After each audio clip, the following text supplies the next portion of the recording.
Mesdames et messieurs, bonsoir et bienvenue à cette émission spéciale consacrée aujourd'hui à la Palestine, ou plus exactement à la répression des Palestiniens par l'armée sioniste. Une répression qui augmente sa cadence à chaque Ramadan, un mois sacré, un mois de jeûne, un mois de prière et de recueillement pour les musulmans, un rituel qui est rendu très difficile car les Palestiniens sont interdits d'accomplir leurs prières et sont victimes de répression au sein même de la mosquée d'Al-Aqsa, sans oublier les agressions quotidiennes et violentes contre les fidèles sur l'esplanade, comme si l'entité sioniste ne se suffisait pas des agressions à Jénine. Elle revient à la charge sur l'esplanade de la mosquée dans une tentative de vider la mosquée de ses fidèles avec des interdictions d'accéder à l'esplanade au moins de ses comptants. Pour en parler ce soir avec nous, maître Gilles Devers, avocat au barreau de Lyon et défenseur de la Palestine, et monsieur Selmen El-Harfi, ancien ambassadeur et chef de la mission Palestine en France. Messieurs, bonsoir. Je rappelle que monsieur Selmen El-Harfi, qui est ancien ambassadeur et chef de la mission de Palestine en France, est avec nous par téléphone, alors que maître Gilles Devers est avec nous par Skype. Alors, pour commencer, que se passe-t-il aujourd'hui à la mosquée d'Al-Aqsa? Pourquoi ce feuilleton se répète à l'esplanade à chaque occasion religieuse, et je dis par cela à chaque mois de Ramadan? Alors, ma question s'adresse à vous, monsieur Selman El-Harfi. Monsieur Bonsoir à Selman vous El-Harfi, et vous êtes là? Oui, mais Salman El Harfi. Oui, très bien, monsieur Selman Alors, El-Harfi. bonsoir à vous et bien au maître Gilles Deverne, qui est un grand ami à la cause palestinienne, et bonsoir à tout le peuple algérien. Bonsoir à vous, monsieur Selman.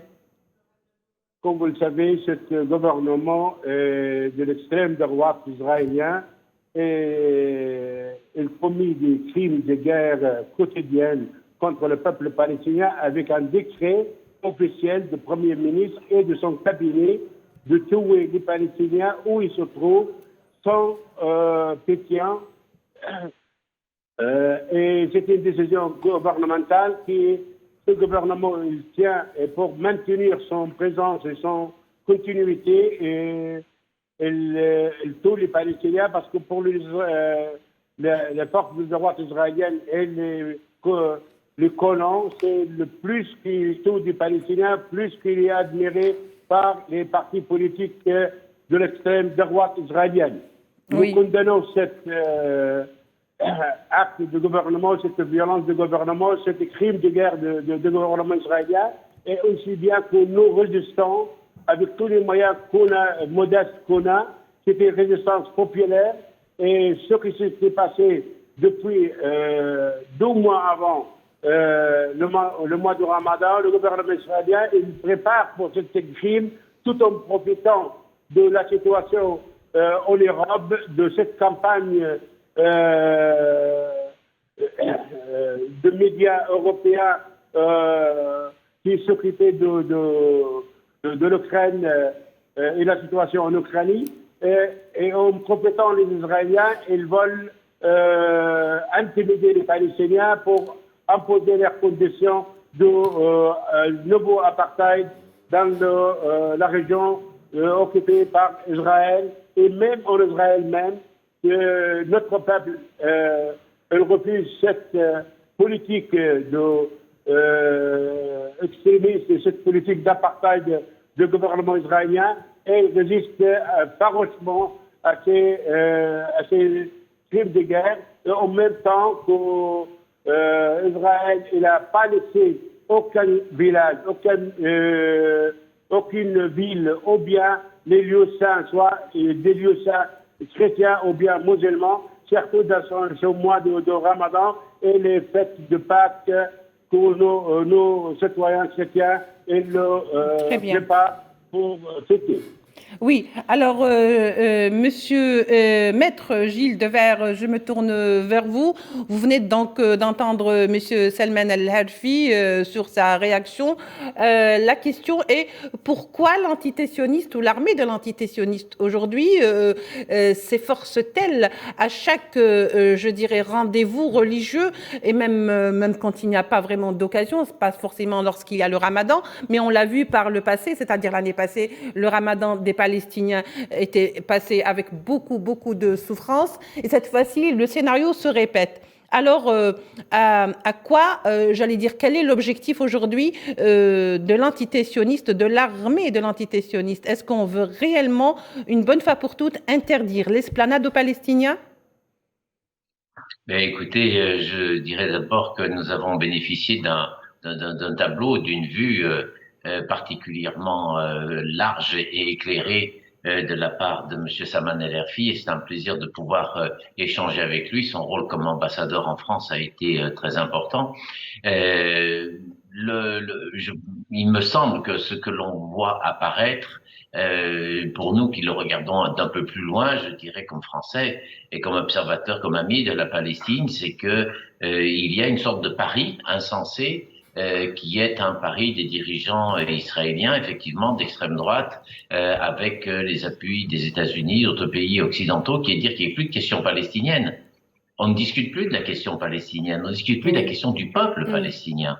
Or, il existe le peuple, vous pouvez tout faire, mais vous ne pouvez rien faire contre un peuple. Et ce peuple a souffert, ce peuple est dans les contradictions, ce peuple est sous le feu de la guerre, ce peuple est sous l'occupation, ce peuple est en prison, ce peuple souffre des réfugiés, souffre des personnes expatriées, mais c'est un peuple. Il n'y a aucun Palestinien qui existe à dire qu'il n'est pas palestinien.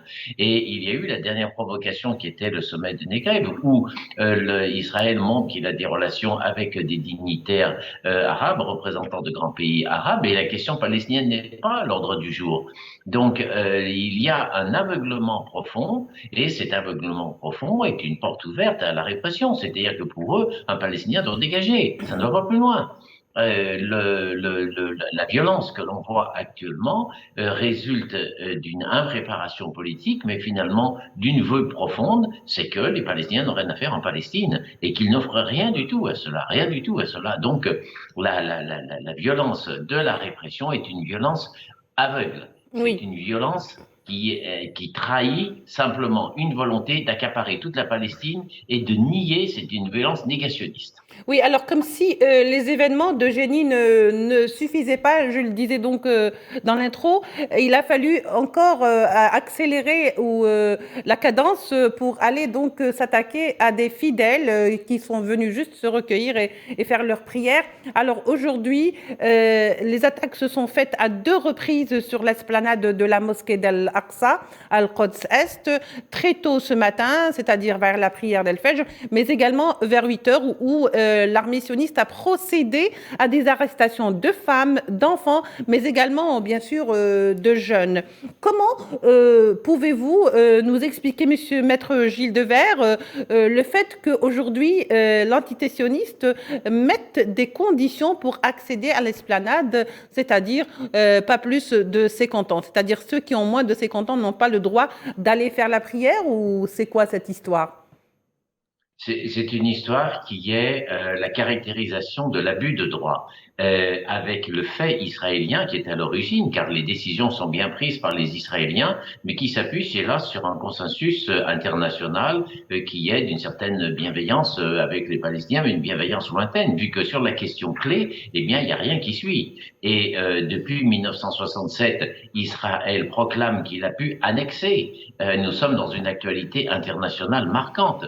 Vous avez parlé de la question et des débats sur l'Ukraine, mais il y a beaucoup d'autres territoires. Et depuis quand est-ce qu'on annexe par la force armée?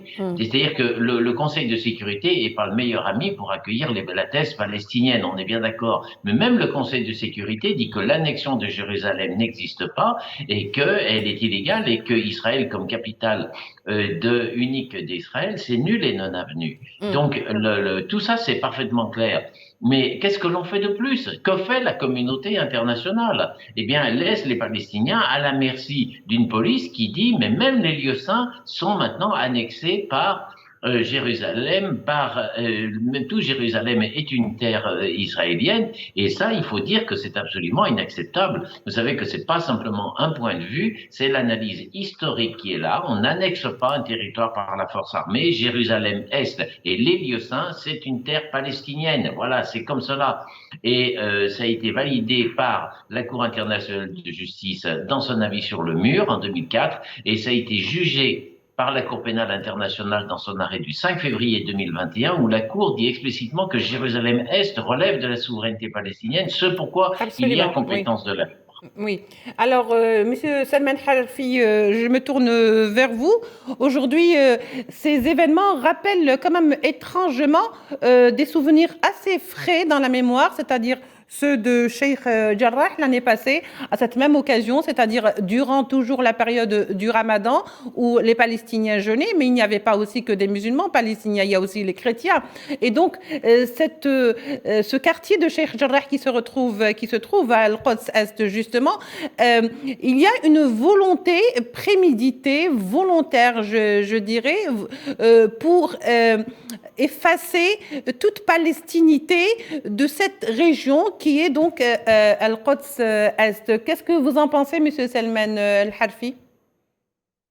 Comme vous le savez, la politique israélienne est basée sur le nettoyage ethnique. Et elle voulait vider Jérusalem, vider les territoires palestiniens de tous les Palestiniens, soit par la force, soit par des mesures de sanctions à toutes comme ils ont fait maintenant à Jenin, ou bien à Sheikh Jarrah, ou bien à Jérusalem en général, et même à Gaza assiégé, ou bien la Cisjordanie assiégée aussi de chaque ville, chaque village. C'est une campagne systématique de la politique d'apartheid israélienne et ça, c'est tout en profitant de la lâcheté du Conseil de sécurité. Quand il s'agit de la Palestine, en train d'exécuter les résolutions du Conseil de sécurité ou bien de l'Assemblée nationale des Nations unies. Mais quand il s'agit d'un Européen comme l'Ukraine, tout le monde, il envoie des armements, il envoie des aides, il envoie des forces. Mais pour les Palestiniens, comme il donne le permis à Israël de liquider les Palestiniens. Ça, c'est mis en cause exactement la politique des Nations Unies et la politique occidentale en particulier, parce que les Nations Unies est dominée par les forces occidentales et en particulier les superpuissances des États-Unis et par la terreur contre tous les États membres. Et ne pas trouver une solution à la cause palestinienne qui durait depuis 74 ans. Et en plus de ça, il administre le problème et il ne trouve pas une solution convenable pour le problème. Et ça, c'est la politique de l'Occident, c'est la politique de l'Atlantique et c'est la politique des États-Unis qui domine les Nations Unies. Et quand il s'agit d'un résistant palestinien, on l'accuse de terrorisme. Et quand il s'agit d'un Ukrainien, c'est un héros, etc., etc. Mais nous comptons sur la volonté de tous les peuples qui sont aspirés de la libération et de la démocratie et de le soutien à la cause palestinienne et à la cause juste de notre peuple. Nous continuons notre résistance. Et nous faisons appel à tous les peuples, et en particulier à nos frères arabes, celui qui normalise des relations avec Israël, d'arrêter cette pièce de théâtre, parce que ça c'est une légitimation de l'occupation israélienne du peuple palestinien et de la crime de légitimation aussi de la crime commis par Israël contre le peuple palestinien. Nous faisons appel à toutes les nations de venir en aide pour protéger la population civile palestinienne, soit à Jérusalem ou bien à Jenin, à Nablus ou bien à Hébron, dans tous les territoires occupés, et en particulier aussi qui lever le siège de Gaza. Oui, je vous remercie, Monsieur Selmen El Harfi. Monsieur Maître Gilles Devers, ne pensez-vous pas que cet embrasement qui a eu lieu ou ces affrontements qui se sont déroulés aujourd'hui sur l'esplanade entre ces jeunes Palestiniens interdits de faire leurs prières, interdits de faire leur recueillement et les forces de l'antitétionnisme risquent d'aller vers un embrasement carrément de toute la région? Monsieur Gilles Devers? Écoutez, je pense que sur une question aussi lourde que tout le monde a à l'esprit, très honnêtement, des observateurs palestiniens, des gens qui vivent à Jérusalem ou les Palestiniens même sont mieux placés que moi pour répondre. Moi, ce que je vois, c'est que une répression qui n'est tenue par rien peut aller vers tous les débordements. Nous avons eu une phrase terrifiante de la part du Premier ministre israélien en disant l'armée à carte blanche. Mais dans quel pays est-ce qu'on dit l'armée à carte blanche quand c'est vis-à-vis d'une population civile? Donc il y a des choses qu'il faut rappeler, c'est-à-dire que les lieux saints doivent être inaccessibles, ils doivent être protégés et la liberté de religion, la liberté de culte, c'est un langage qui est absolument universel. Donc la crainte, c'est que quelle est la perspective politique aujourd'hui? Qu'est-ce que de manière réaliste Israël offre? Qu'est-ce que de manière réaliste les États-Unis, comme le rappelle Monsieur l'ambassadeur, qui est le grand maître, qui reste le grand maître des lieux, et les puissances occidentales et ses nouveaux alliés arabes, qu'est-ce qu'ils offrent comme perspective à ce peuple? Eh bien, s'il n'y a rien, alors qu'il n'y a que la répression, il y a effectivement un risque que tout le monde peut comprendre, qui est un basculement sur la violence. Et vous savez que en France, nous sommes tous très très marqués parce que c'est une phrase forte qui a marqué notre histoire, qui est la phrase du général de Gaulle après le premier attentat en 1942 contre un soldat allemand anonyme qui attendait le métro, qui avait été tiré par le grand résistant, celui qui sera le grand résistant, Pierre Georges, et il avait dit il n'y a rien de plus normal que de tuer les Allemands. S'ils sont en France, s'ils ne veulent pas être tués, il faut qu'ils rentrent en Allemagne. Oui. Donc l'occupation militaire et la violence justifient la violence. Si elle ne peut pas s'exprimer parce qu'elle n'a pas un champ politique, parce que ça dit toujours vous n'avez pas de territoire, il n'y a pas de capitale, il n'y a pas de ceci, il n'y a pas de cela. Qu'est-ce qu'on offre à cette population qui est là? Donc moi j'ai une admiration profonde pour le peuple palestinien parce qu'il nous apporte le message qu'un être sur terre il est libre. Il nous apporte le message que dans la pire des difficultés, la solidarité dans la société permet de tenir, et il nous apporte le message que la base c'est le droit à l'autodétermination. Les Palestiniens ont le droit de s'autodéterminer sur leur terre. Et si on n'entend pas ce message, si on en reste à des discours creux, eh bien, tout le monde peut craindre que le seul exutoire devienne la violence, certainement. Oui, très bien. Alors, Monsieur Selman El Harfi et Monsieur Gilles Devers, je vous invite à écouter donc Omar El-Kiswani, directeur de la mosquée d'Al-Aqsa, qui parle que la mosquée, ou qui dit que la mosquée d'Al-Aqsa est une ligne rouge à ne pas franchir. On l'écoute tout de suite. Il y a eu une irruption dans la mosquée Al-Aqsa pour la deuxième fois. La première durant la prière de l'aube et la deuxième où des femmes et des hommes ont été opprimés, ainsi que toutes les personnes qui se trouvaient dans la cour de la mosquée. La deuxième attaque s'est produite à 8h30. L'assaut s'est fait à l'intérieur de la mosquée Al-Aqsa, le Masjid Qibli. Plus de 80 jeunes présents à l'intérieur de la sainte mosquée ont été déplacés. Cette répression et cette barbarie est commise par l'occupation pour réprimer notre peuple et vider la mosquée Al-Aqsa. L'occupation, c'est que la mosquée Al-Aqsa est une ligne rouge à ne pas franchir. Pour cette mosquée, nous sacrifions nos cœurs et notre sang et nous condamnons au nom de notre peuple et de toutes les personnes présentes à la mosquée. Voilà, une ligne rouge à ne pas franchir, mais hélas, qui est franchie tous les jours, une violation du droit international semi ou quasi quotidienne. Maître Gilles Devers, je reviens vers vous pour un court instant avant de donner la parole à Selman Harfi. Maître Gilles Devers, où est le droit international et qui est chargé d'appliquer ce droit international, surtout lorsqu'il s'agit de l'occupation sioniste? Écoutez, très rapidement, on peut dire que l'ONU a une responsabilité écrasante là-dedans, vu que dès 1947, ils ont accepté la recommandation du plan de partage et ils l'ont poussé, alors que cette recommandation reposait sur le nettoyage ethnique. Parce que pourquoi créer un État juif s'il n'y a pas une majorité juive? Donc le nettoyage ethnique, un Nakba, elle était dans la résolution de l'ONU qui s'est organisée ensuite pour dénuer la nationalité et l'histoire du peuple palestinien, qui déniait le droit à l'autodétermination, qu'elle ne reconnaîtra que 25 ans plus tard. Donc la responsabilité, elle est particulièrement lourde. Donc actuellement, la seule chose qui reste pour dire le droit international, en tout cas l'une des choses à laquelle nous travaillons beaucoup, c'est la question de la Cour pénale internationale, avec l'appui de l'autorité palestinienne qui lui a donné toute compétence par une déclaration de mai 2018 qui est extrêmement importante. Et l'autorité palestinienne, elle ne lâche pas malgré toutes les pressions. Et elle est membre de la Cour pénale internationale en tant qu'État. Ça a été jugé, cela. Bon.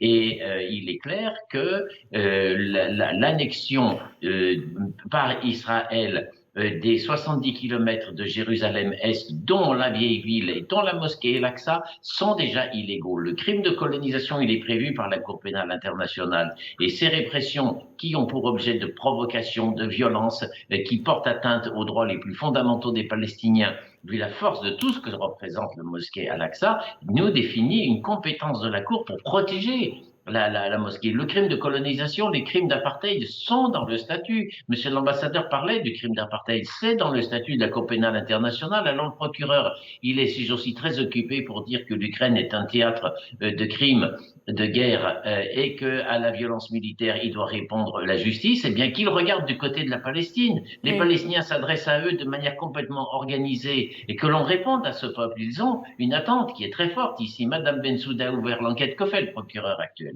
Oui, oui, très bien, Maître Gilles Devers. Monsieur Salman Larfi, vous venez d'entendre donc ce que disait, pardon, notre ami Gilles Devers.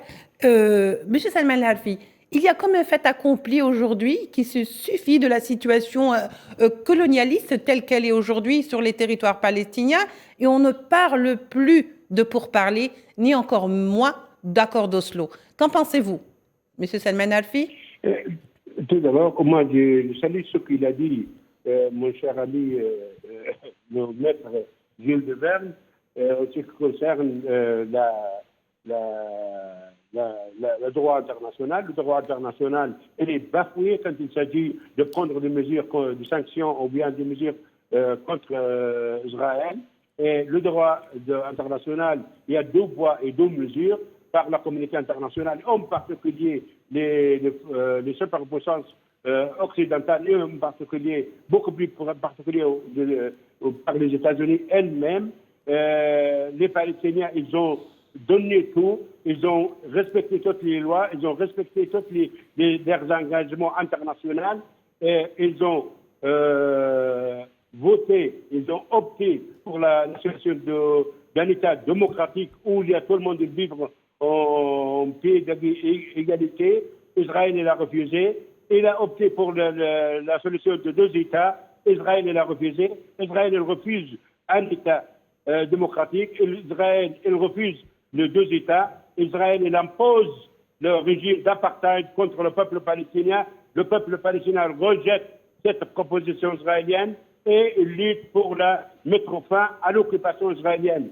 Soit que nous avons accepté d'engager des négociations pour dévoiler la réalité et la vérité d'Israël, qu'Israël c'est un pays expansionniste, c'est un régime d'apartheid, un nouveau régime d'apartheid, et voilà, maintenant, et tout le monde il le sait, que les Palestiniens résistent pacifiquement et ils font face à la quatrième armée dans le monde, qui est l'armée israélienne, une armée de criminels qui tuent des civils, qui tuent des femmes, qui tuent des enfants, qui massacrent des vieux dans des lieux saints, comme ce qui se passe ce matin et hier à Al-Aqsa. Nous faisons appel à tout le monde de soutenir le peuple palestinien et de protéger la population civile de Palestiniens et de mettre fin à l'occupation israélienne. Le Palestinien, il ne va pas se rendre, le Palestinien va résister, appuyé par tous les peuples qui émis de la paix et de la sécurité internationale. Et en faisant appel au peuple israélien. Oui, alors, Monsieur Salman... Le gouvernement israélien C'est un gouvernement des criminels qui Oui. maintient leur siège au gouvernement par plus de crimes contre le peuple palestinien, plus de sang palestinien, et tout ce qu'ils fabriquent des accords avec les pays qui normalisent les relations, ça ne leur sert à rien. Oui. Parce que quand il ouvre l'Israélien son fenêtre, il ne voit pas ni les Émiratis, ni le Marocain, il voit pour les Palestiniens en face de lui, il n'aura pas de paix sans mettre fin à l'occupation israélienne, sans mettre fin à la politique israélienne d'apartheid contre le peuple palestinien, soit dans Israël même, ou bien contre le peuple palestinien dans les territoires occupés, y compris à Jérusalem, à Gaza et dans la Cisjordanie. Et Oui. merci à vous et merci au peuple algérien. Oui, alors, Monsieur Salman El-Harfi, il nous reste quelques minutes, donc autant profiter avec vous. Ma question est aujourd'hui, quelle est la marge de manœuvre de l'autorité palestinienne dans tout ce qui se passe? Et est-ce que l'autorité palestinienne aujourd'hui a ce pouvoir de mettre un terme à ces répressions ou à cette répression sur l'esplanade d'Al-Aqsa, mais également à Jenin? Nous avons dit dans notre Conseil national palestinien et dans notre Conseil central que tous les accords israéliens, ce n'est pas des accords sains, et c'est des accords on va les réviser et on va mettre fin à la reconnaissance de l'État d'Israël, et parce que c'est une reconnaissance mutuelle. Quand Israël viole tous les accords avec les Palestiniens ne sont pas en mesure de respecter ces accords. Oui, très bien, Monsieur Salman El-Harfi, je vous remercie. Je me tourne vers vous, Monsieur Maître Gilles Devers.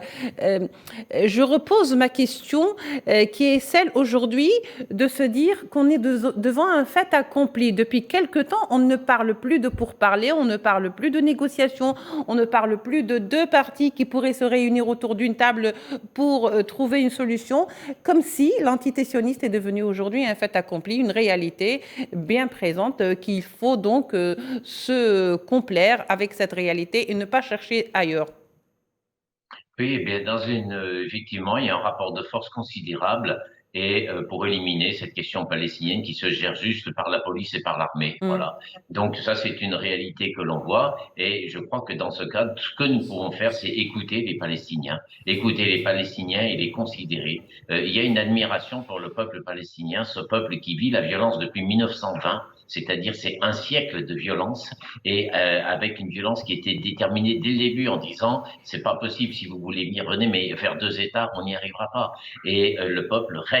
Les Palestiniens nous font une démonstration tous les jours de ce que c'est que l'esprit de résistance. Ils nous font une démonstration tous les jours de ce que c'est que l'unité d'un peuple dans sa très grande diversité. Et ils nous font une leçon tous les jours que nous vivons en paix par le respect du droit international. Donc, il va falloir que les consciences s'éveillent. Il faut que l'on revienne à la base qui est que ce peuple a droit de vivre en paix sur sa terre et il fera peut-être les concessions qu'il voudra, ça c'est autre chose, mais il y a un droit fondamental des Palestiniens à vivre à l'égal de tous les peuples.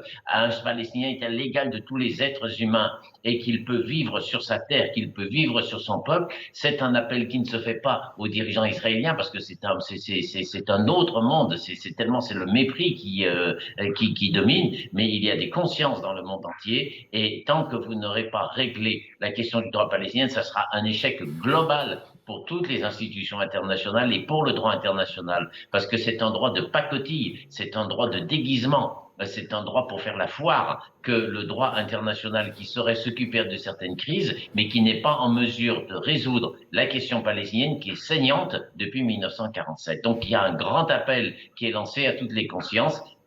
Regardez ce qu'est les Palestiniens, écoutez-les, admirez cet esprit de résistance et faisons tous ce que l'on peut faire pour rétablir le droit de ce peuple sur sa terre. Oui. Alors, ce qui m'amène à ma dernière question, Maître Gilles Devers. Aujourd'hui, que faudra-t-il faire pour actionner une action en faveur des Palestiniens par les instances onusiennes pour que des sanctions, par exemple, soient prises contre l'entité sioniste ou pour que le droit des Palestiniens soit préservé contre les discriminations dont dont il est victime au quotidien, Monsieur Maître Gilles Devers? Je répondrai dans mon secteur, qui est celui d'un Oui, avocat absolument. français, ami de la cause, mais pas d'un politicien ni d'un Palestinien. Mhm. Et hélas, du côté de l'ONU, qu'est-ce que l'on voit? L'illustration scandaleuse du double standard. Il y a eu la semaine dernière un Mhm. avocat palestinien très impliqué, c'est un jeune homme de 35 ans qui a été abattu dans la rue alors qu'il sortait de l'école, raccompagner ses enfants. Il a été abattu parce que c'est un défenseur de la cause. Où est-ce que vous avez entendu les cris? Est-ce qu'on peut imaginer dans d'autres scènes du monde ce que ça donnerait si une armée de répression tuait, abattait froidement un avocat? Vous vous Oui, rendez compte un petit peu du double standard? C'était vraiment quelque chose qui est très choquant. oui, oui. Donc du côté de l'ONU, en tant que Français, la France a un membre permanent du Conseil de sécurité, je dirais hélas que pour le moment c'est une impasse. Mais il nous reste une scène internationale sur laquelle il est possible d'agir et qui a un grand impact, c'est cette fameuse Cour pénale internationale avec toutes ses difficultés de fonctionnement. C'est une cour qui n'est pas simple. La Palestine y est reconnue comme État. Et moi, j'appelle à ce qu'il y ait un grand mouvement politique, un grand mouvement des chefs religieux pour déposer plainte pour protéger la mosquée Al-Aqsa. Mais les soldats israéliens doivent rester à la porte d'Al-Aqsa. Ils n'ont pas le droit de rentrer. Et s'il y a bien un lieu qui est protégé par le monde et qui doit bénéficier de cette protection du droit international, c'est bien la mosquée. Donc, ça justifie d'une plainte auprès de la Cour pénale internationale au titre de la colonisation. Oui, avec l'espoir, bien sûr, que cette plainte ne reste pas lettre morte, comme on a vu les précédentes Les plaintes. procédures, Oui, les procédures étant avancent à assez la Cour longues et pénale lourdes. internationale. Madame Bensouda a beaucoup fait pour les faire Oui, avancer. Actuellement, il y a une enquête qui est en cours et je sais que l'autorité palestinienne ne cesse d'apporter des documents et nous travaillons par ailleurs avec des victimes et avec des groupes et on apporte des éléments. Mais vous savez, le travail de la Cour n'est pas facile avec cette oui, démocratie qu'est les États-Unis soutenue par le clan occidental. Les enquêteurs de la CPI ne peuvent pas accéder au terrain, ils ne peuvent pas accéder à Gaza, ils ne peuvent pas accéder à Jérusalem. mm, Les dirigeants israéliens ont dit que c'était une cour antisémite simplement parce qu'ils ont rendu une décision disant qu'on n'a pas le droit d'annexer le territoire. voilà. Donc, Donc, et oui, oui, à chaque voilà. fois, donc on Donc, brandit un petit peu l'épouvantail de l'antisémitisme pour bloquer toute pour tentative bloquer, de mais faire je la crois lumière qu'ils sur font certaines vérités. la Cour pénale nationale ni aucune décision de justice ne résoudra jamais un litige de cette ampleur, Oui, jamais, il n'y a aucun exemple dans l'histoire, mais elle permet de participer à un rapport de force et surtout dès maintenant, elle dit quelque chose et avocat très présent à la Cour mhm, pénale nationale, je peux le dire et je donne ce message aux Palestiniens, s'il y a bien un endroit dans le monde où, amis palestiniens, vous êtes considérés à égal des autres êtres humains, c'est à la Cour pénale internationale qui accepte tous les dossiers individuels et qui ne considère pas le Palestinien comme du fond de la classe, comme absolument. je ne sais comment, Mm. mais comme un être humain avec ses droits et ses devoirs. Et vous devez vous adresser au procureur. En tout cas, la mosquée d'Al-Aqsa mérite la protection de la Cour pénale internationale. Absolument. Vous avez tout résumé, Maître Gilles Devers. Je vous remercie d'avoir participé à ce débat et de l'avoir éclairé de votre lanterne. Je rappelle que vous êtes avocat au barreau de Lyon, mais également grand avocat défenseur des droits des Palestiniens. Merci d'avoir participé à ce débat. Monsieur Selman Helfi, merci également d'avoir pris part à notre débat et d'avoir participé donc à cette émission. Je rappelle que vous êtes l'ancien ambassadeur de la Palestine en France, de la mission Palestine en France. Merci, Monsieur Selman El Harfi. Merci, messieurs, d'avoir pris part à notre débat. Notre émission tire à sa fin. Je vous laisse avec le journal ou l'édition de 18h qui vous sera présentée par Fatma Mehani. Au revoir.